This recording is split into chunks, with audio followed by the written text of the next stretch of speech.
এই আমাকে ধর আগে, আমাকে আগে সুন্দর দেখতে হবে। আগে ইন্ট্রোডাকশন দে।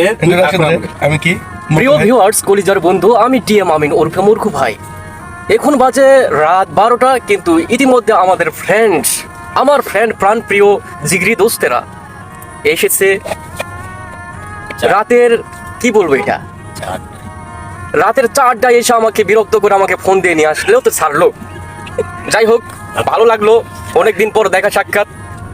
মাঝে মাঝে আমার এই ফ্রেন্ড ইমরান হোসেন হেমান, এই আমার বন্ধু, ছোটবেলার ন্যাংটা কালের সবাই বন্ধু। এই হলো মালটুপা হুজুর, মালটুপা হুজুর না, ইনি হলো তৌফিক আহমেদ কালহা, যিনি ড্রাইভ করে, উনি হলো মাহফুজুর রহমান মেশকাত উর্ফে মামু। দিস ইজ মামু, জাতীয় মামু। উনি আমার, উনি অনেকদিন পর দেখা, সেই দীর্ঘ কয়েক যুগ পর। যাই হোক, ভালো লাগলো প্রিয় ভিউয়ার্স, কলিজার বন্ধু। আমি একটা প্রশ্ন রাখতে চাই যে আমাদের বন্ধুত্ব, শুধু আমাদের না, প্রত্যেকের বন্ধুত্ব, রক্তের সম্পর্কগুলোর থেকে বন্ধুত্বের সম্পর্ক এত মজবুত হয় কেন? আপনাদের কাছেও রাখলাম এবং আমার হুজুর বন্ধুর কাছেও রাখলাম, সে কি বলে শুনি। জি আলহামদুলিল্লাহ, আসলে জোরে বলো। কি সুন্দর কথা। আমাদের বল বল। বন্ধুত্বের যে সম্পর্কটা, আসলে এটার সাথে কোনো সম্পর্কেরই আসলে সাদৃশ্য নেই।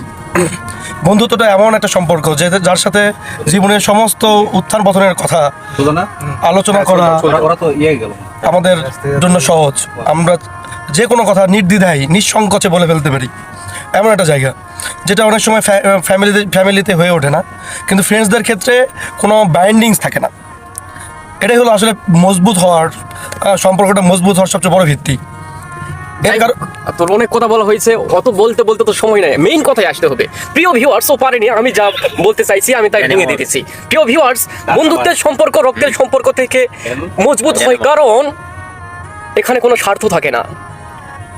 যেখানে স্বার্থ থাকে সেখানে সম্পর্কগুলো মজবুত হবে না, এটাই স্বাভাবিক।